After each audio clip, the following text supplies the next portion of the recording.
Situation లేదు. Situation in the sense opportunity present చేయాలి కదా. ఇప్పుడు ప్రజెంట్ అయింది కాబట్టి ఇప్పుడు దిగదు. అంటే ఆర్టిస్ట్కి ఒక కంటిన్యూ స్ట్రగుల్ ఉంటుంది కదా, ఒక అంటే 10 years గ్యాప్ అంటే కెరియర్ గురించి చాలా క్యాలిక్యులేషన్స్ ఉంటాయి. వి హ్యావ్ నాకు అట్లా ఒక స్టేజ్ తర్వాత ఏమనిపించిందంటే అసలు యాక్ట్ చేయకూడదు, ఇట్లా అసలు నచ్చట్లా. సెట్లోకి వెళ్తేనే ఐఎమ్ ఫీలింగ్ వెరీ లో. అలాంటి సిచ్యువేషన్ ఇంకా మనం ఎందుకు ఇట్లా బాధపడుతూ చేయాలని అక్కడితో ఆపేసి. ఎందుకంటే వై ఎగ్జాక్ట్లీ ఆ లో మూమెంట్ అంతా లో మూమెంట్ అంటే ఐ ఫీల్ అంత యాక్ట్ చేయాల్సిన మెటీరియల్ రాలేదండి. అది ఒకలో తప్పులేదు కానీ బట్ పర్ఫార్మెన్స్కి స్కోప్ లేకుండా అలాంటి క్యారెక్టర్స్ రావటం, నేను స్టోరీస్ ఎతికినా కూడా అలాంటివి దొరకపోవటం ఆ టైంలో, అట్లాంటి పరిస్థితి ఉండింది. అండ్ మీరు సక్సెస్ఫుల్ గా ఫిల్మ్స్ డెలివర్ చేసిన టైంలో ఫ్యామిలీ ఆడియన్స్ అది కూడా ఒక పీక్ స్టేజ్ థియేటర్స్ కి. Family audience one more thing, మీరు ఫ్యామిలీ ఆడియన్స్ అన్నారు కాబట్టి, ఎందుకంటే మేము చేసింది ఎక్కువ లవ్ అండ్ ఫ్యామిలీ ఫిల్మ్స్. ఆ సీజన్లో ఏమైందంటే లవ్ ఫ్యామిలీ ఫిల్మ్స్ తగ్గిపోయాయి. అవును. సో ఆబ్వియస్గా next option is action oriented. Action oriented అంత అప్పుడు చేయలేదు కాబట్టి people they don't know what I can do కాబట్టి దే డిడ్ంట్ కమ్ టు. ఆ టైంలో ఎక్కువ వచ్చేవారు ఫ్యామిలీ ఆడియన్స్, ఇప్పుడు బాగా తగ్గుతున్నారు అని అంటున్నారు. యాజ్ ఏ ప్రొడ్యూసర్ అండ్ యాక్టర్గా అసలు ఇప్పుడు ప్రొడక్షన్ కానీ సినిమా కానీ చూస్తే ఏమనిపించింది? ఎవరి సినిమా అంటే అదే cinema industry as a whole, ఒక cinema industry as a whole it's very good today. Because అప్పుడు ఏంటంటే ఒకే జానర్లో ఉండే కథలు. ఫ్యామిలీ అంటే అందరూ ఫ్యామిలీ సినిమాలు చేసేవారు. మెయిన్ కానీ శ్రీకాంత్ గారు కానీ, జయపతి బాబు గారు కానీ, వెంకటేష్ గారు కానీ అందరూ అట్లాగే చేసేవారు. ఇప్పుడు అట్లా లేదు. ఇవాళ content is become very strong ఇదివరకటి కంటే. కొన్ని సినిమాలు చూస్తే కొత్త ఆర్టిస్టులు, కొత్త డైరెక్టర్లు మంచి కంటెంట్ చేస్తున్నారు. Today is I think is a better place. Naveen గారు చెప్పండి. I don't have any questions to question you, but ప్రశ్నించిన కానీ చిన్న ప్రసంగం ఇస్తాను. డియర్ ఫ్రెండ్స్, నేను ఇలా ధైర్యం చేసి ముందుకు వచ్చి మాట్లాడుతున్న కారణం ఒకటి ఉంది. ఈ జర్నలిస్ట్ ప్రభు అనేవాడు ఈ ఇండస్ట్రీలో ఉన్నాడు అంటే దానికి కారణం వడ్డే రమేష్ గారు, వడ్డే సంస్థ, విజయ్ మాధవి పిక్చర్స్. 40 సంవత్సరాల కింద నేను అసిస్టెంట్ డైరెక్టర్గా కరెక్ట్గా 1986లో I started my career as Vishwanatha Nayakudu. ఆ సినిమాలో దాసరి నారాయణరావు గారి దగ్గర అసిస్టెంట్ డైరెక్టర్గా చేయటం కోసం నేను చాలాసార్లుగా తిరుగుతున్న టైంలో ఆ రోజున ఒక మ్యాజికల్ మూమెంట్. వడ్డే రమేష్ గారు ఆఫీస్ బయట నేను వెయిట్ చేస్తున్నాను.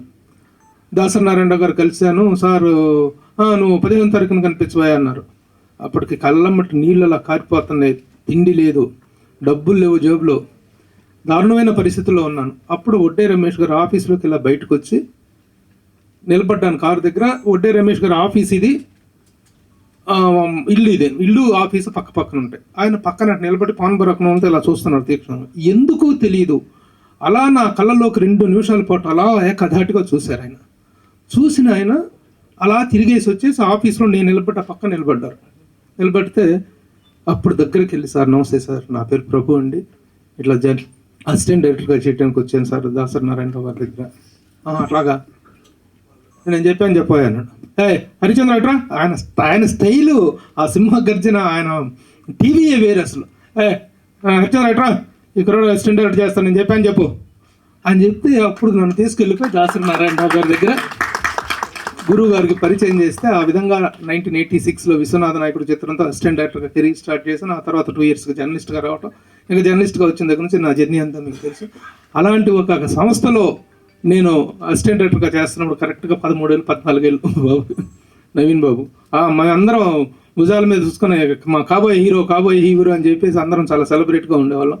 అలాంటి సంస్థలో ఈ రోజున మళ్ళీ ఒక కంబ్యాక్ సినిమాతో వచ్చినప్పుడు this is my first film అనేటువంటి ఒక సిన్సియారిటీ, ఆ డెడికేషన్తో వచ్చారు.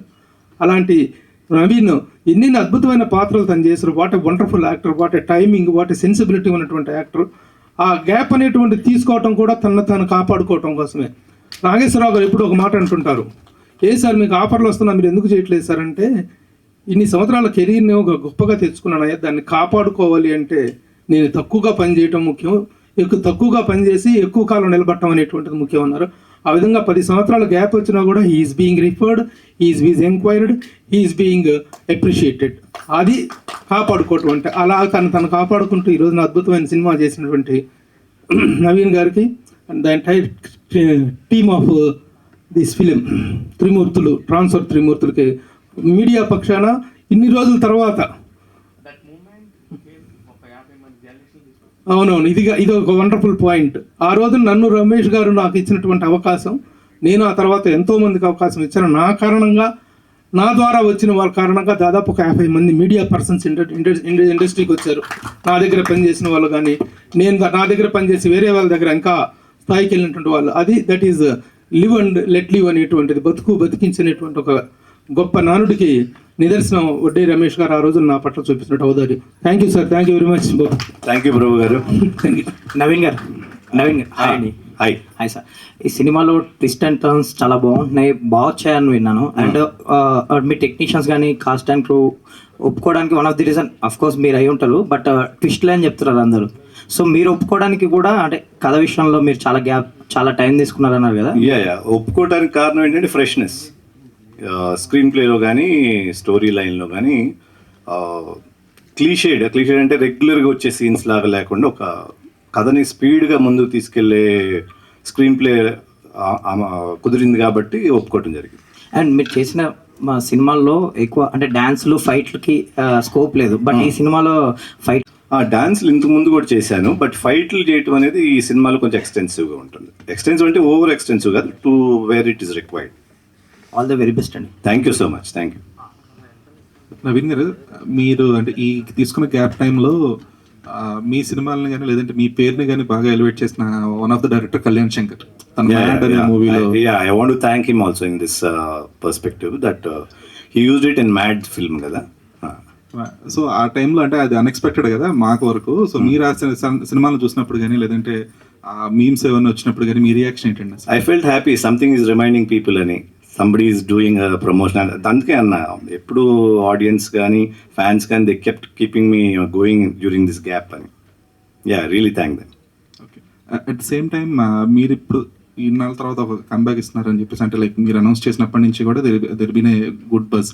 అయితే ఈ టైం లైన్లో ఎప్పుడు కూడా మిమ్మల్ని ఒక సపోర్టింగ్ రోల్స్ కోసం లేదంటే ఒక ఇంపార్టెంట్ క్యారెక్టర్స్ కోసం ఇండస్ట్రీ నుంచి ఎవరు అప్రోచ్ అవ్వలేదండి? అడిగారు, చాలా మంది అడిగారు, సపోర్టింగ్ రోల్స్కి అయితే అడిగారు. బట్ నాకు అనిపించింది ఏంటంటే I will not suit those roles అని, అంటే impact I will not be happy in it.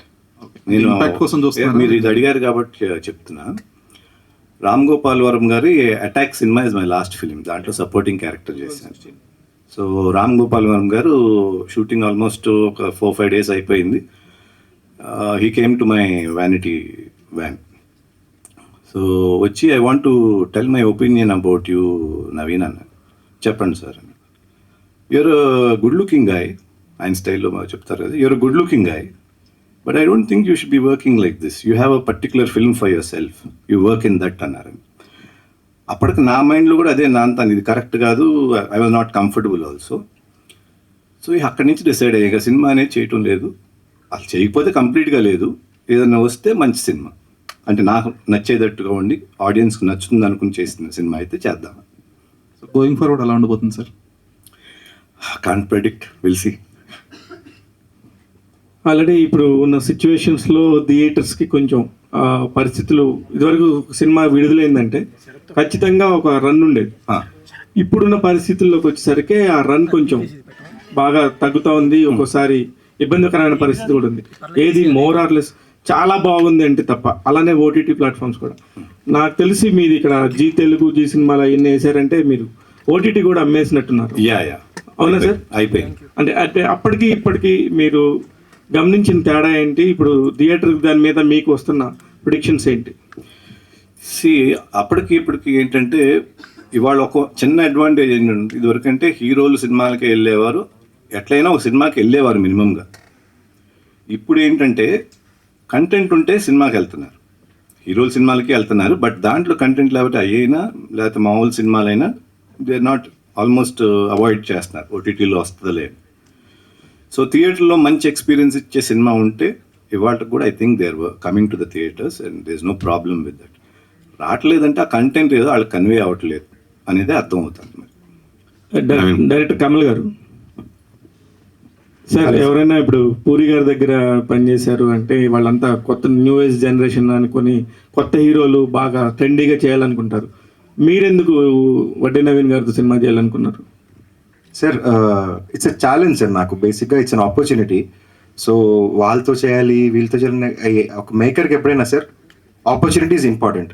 So నాకు ఒక ఆపర్చునిటీ వచ్చినప్పుడు దాన్ని ప్రూవ్ చేసుకోవాలి. సో అలాగే ఏ డైరెక్టర్ అయినా ఆలోచిస్తాడు. ఫస్ట్ టైం ఎప్పుడైతే నాకు వడ్డే నవీన్ గారు కథ కోసం చూస్తున్నారు. Thank you. మీరు చేసినప్పుడు లవ్ ఫ్యామిలీ సినిమాలు చాలా వచ్చేవి, అవి మీకు చాలా సూటబుల్గా ఉండేవి, బాగా చేశారు కూడా, బాగా ఆడినాయి. ఇప్పుడు జనరేషన్ అంతా ఓటీటీ ఇన్ఫ్లుయెన్స్ ఎక్కువ ఉంది. సో ఇప్పుడు చేసే మీ సబ్జెక్టు మీకు ఎలా కన్విన్సింగ్ ఉంది? మీరు కూడా ఓటీటీ బాగా చూస్తూనే ఉంటారు కదా రీసెంట్గా వస్తున్న ఫిలిమ్స్. ఓటీటీలో చూస్తున్నారు, బట్ థియేటర్ ఎక్స్పీరియన్స్ బాగుంటే కనుక థియేటర్లో కూడా చూస్తున్నారు. సో దేర్ ఇస్ నో, నేను అబ్జర్వ్ చేసింది ఏంటంటే almost in years of I'm keen observe సినిమాలు ఎట్లా జరుగుతుంది. సినిమా అనేది నీడల్లో ఒక బుడగ లాంటి, మంచి కంటెంట్ ఉంటే ఆ బుడగలాగా పైకి రాక తప్పదు, ఎట్లయినా వచ్చేస్తుంది అది. It's as simple as that. So మంచి కంటెంట్ అంటే ఎట్లా అంటే మనకు తెలియదు. అది మనం బెస్ట్ అనుకుని చేస్తే అది ఆడియన్కి రీచ్ అయితే, ఆడియన్కి నచ్చితే గ్యారంటీగా థియేటర్స్కి వస్తారు, ఓటీటీలో కూడా చూస్తారు. సో అదేం ప్రాబ్లం లేదు. Naveen I'm very happy welcome back రావటం. Thank you. నాన్నగారి సినిమాకి నేను పిఆర్గా పనిచేశాను, మళ్ళీ మీ సినిమాలు 8 సినిమాలు చేశాను ఆఫ్టర్ 10 years తర్వాత. సో నాన్నగారి దగ్గర నుంచి ఇందాక ఈ ప్రొడక్షన్ హౌస్ గురించి బాగా చెప్తున్నప్పుడు నా హీరోయిన్ కానీ రాశి సింగ్ కానీ అందరూ ప్రొడక్షన్ బాగా చెప్తున్నారు. నాన్నగారి దగ్గర నుంచి నిర్మాతగా మీరు నేర్చుకున్నది ఏంటి? నాన్నగారి దగ్గర నుంచి నేను నేర్చుకుంది ఏంటంటే కమాండ్ ఆన్ ప్రొడక్షన్. ఏదైనా సరే మన దృష్టిలో నుంచే వెళ్ళాలనేది ఒకటి. నెక్స్ట్ ప్యాషనెట్గా మూవీకి పెట్టాల్సిందే కాంప్రమైజ్ కాకుండా. ఇంకోటి ఆయన ఎప్పుడు మంచి భోజనం పెట్టేవారు సినిమాల్లో. అవును, బాగా. సో అది కూడా మెయింటైన్ చేసాం, కొన్ని స్టాండర్డ్స్ అట్లా ఉండాలనేది. దర్శకులు అర్థమైపోతుంది. సో ఇట్లా ఒకటేంటంటే ఆయన అంత గంభీరంగా ఉండను, but other than that rest is there. అంటే మీరు చేస్తున్నప్పుడు క్యారెక్టర్స్ కానీ ఎక్కువ ఫ్యామిలీస్కి దగ్గరగా ఎక్కువ సినిమాలు చేస్తారు నచ్చక. అంటే త్రిమూర్తులు చేసే పనులు పక్కన వాళ్ళకి నచ్చవు, త్రిమూర్తులు చేస్తాడు, అది ప్రాబ్లం. డైరెక్టర్ గారు హలో అండి. ఓకే, ఆ త్రిమూర్తి వరకు ఓకే, కానీ ఆ ఫ్యామిలీని డిపార్ట్మెంట్ ఎందుకు పట్టుకోవాలనుకుంటుంది? టీజర్ లో చూపించే టీజర్ చాలా బాగుంది, డిపార్ట్మెంట్ ఎందుకు పట్టుకోవాలనుకుంటున్నాయి? సార్ అమేజింగ్, మీరు అసలు ఆ పాయింట్ పట్టుకున్నారు కదండి, అది సో టీజర్ హిట్ అండి. సో మీకు ఆ పాయింట్ వచ్చింది, ఐమ్ వెరీ హ్యాపీ అండి. సో ఇంతే ఎంతూజియాజం తోటి మనం ట్రైలర్లో ఇంకొంచెం ఇన్ఫర్మేషన్ ఇస్తాను. 19th కంప్లీట్గా మీకు క్లియర్ అయిపోతే యుల్ బి వెరీ హ్యాపీ ఎందుకు పట్టుకోవాలనుకుంటున్నారు అనేది మూవీ సార్. ఇప్పుడు చెప్పేసి మీకు మజా రాదు, మళ్ళీ మీరు మూవీ చూడారు, నాకు టికెట్ మిస్. ఓకే, పూరి గారు నిజంగా చాలా ఇన్స్పైరింగ్ డైరెక్టర్, వెరీ మచ్. ఆయన దగ్గర పనిచేయడం చాలా అదృష్టం నిజంగా చెప్పాలంటే. ఎస్పెషల్లీ ప్రొడక్షన్ హౌస్ ప్రొడ్యూసర్స్ కూడా చాలా వెరీ హ్యాపీ. ఆయన చాలా తక్కువ టైంలో చాలా ఫాస్ట్ గా తీసే దర్శకుల్లో మొదటి వ్యక్తి ఆయన. సో ఆయన దగ్గర నుంచి నేర్చుకుని ఈ సినిమాకి మీకు ఏ విధంగా ఉపయోగపడింది? ప్రశాంతత అండి. ఏ చుట్టుపక్కల ఎంత గోల నడిచినా, ఏమైపోతున్నా, నువ్వు నీ పని మీద ఫోకస్ చేయి, ఇంకేం వద్దు. నేను నడిపించేది నీ కాళ్ళు, నీ మనసు, నీ పని, అంత ఇంకేం లేదు. So what ever it is, focus on your work. అదొక్కటే నేను ఆయన నేర్చుకున్నాను సార్. ఇంకా వర్క్ స్టైల్ కానీ, ఇట్స్ అ స్టైల్ మనం నేర్చుకోలేము సార్, ఇట్స్ అ పర్సనాలిటీ, అది పర్సనల్గా వస్తుంది ప్రతి డైరెక్టర్, ఇన్బిల్ట్ ఉంది. సో అది మనం నేర్చుకోలేము. సో ఆయన దగ్గర నేర్చుకున్న వర్క్ ఎంత ఫోకస్గా చేస్తాను నేర్చుకున్నా సార్, అదే ఈ మూవీలో. అండ్ లక్కీగా వడ్డే నవీన్ గారు సార్ కూడా సేమ్ మెంటాలిటీ సార్. ఏం జరిగినా సరే నవ్వుతూ పని చేసుకుని వెళ్ళిపోదాం, జరుగుతుంటుంది అంటారు sir. So it's like that is one blessing. And second blessing sir అందుకే నాకు నా వర్క్ నేను చాలా ప్రశాంతంగా చేసుకున్నానండి. మీరు చేసిన చాలా తక్కువ సినిమాలైనా మంచి కంటెంట్, మంచి బ్యాక్గ్రౌండ్ స్కోర్తో ఉన్న సినిమాలే, అవే మీకు ఈ సినిమాని అవకాశం తెచ్చిపెట్టి ఉంటుందని అనుకుంటున్నా. సో ఎస్పెషల్ టీజర్ బ్యాక్గ్రౌండ్ కూడా బాగుంది. ఈ సినిమా గురించి మీరు ఎడితే అంటే నేను చాలా కమర్షియల్ సినిమా నాకు ఆల్వేస్ ఎప్పుడు చెప్తా సార్, నాకు కమర్షియల్ సినిమా అంటే చాలా. మీ సినిమా కమర్షియల్ కూడా ఆడినాయి కదా, ఎందుకు అలాగా ఈ సినిమా అని పర్టికులర్ గా చెప్పారు? అంటే ఓకే, నేను మరీ గ్రౌండ్ లెవెల్ చెప్తా సార్, కమర్షియల్ అంటే ఫైట్స్ ఉండాల్సిన. సో నేను ఆ రకంగా చెప్తున్నా. సో నాకు ఆ ఎలివేషన్స్ చాలా ఇష్టం సార్. నేను చిన్న ఉన్నప్పుడు సెలబ్రేట్ చేసుకున్న సీన్స్ కానీ, నాకు అట్లాంటి లైక్ అంత హెవీ సీన్స్ నాకు చాలా ఇష్టం స్కోర్ చేయాలంటే. లైక్ ఇన్బిల్ట్ అంత లోపల ఎంత ఎనర్జీ ఉంటుంది, అది నాకు. Hi, my name is Jennifer Emmanuel. Please subscribe to Tea Time Telugu. అందరికీ నమస్కారం అండి. Tea Time Telugu channel plus website కూడా ఉంది. అద్భుతమైన అన్ని రకాలు మీ టీ టైంలో దొరుకుతాయి. Watch, subscribe. Thank you. This is Raghu Kunche. Please subscribe Tea Time Telugu. And this is Renu Kiara. Please subscribe Telugu Tea Time website. Please do subscribe to Tea Time Telugu. Please subscribe Tea Time Telugu. Hi guys, please subscribe Tea Time Telugu.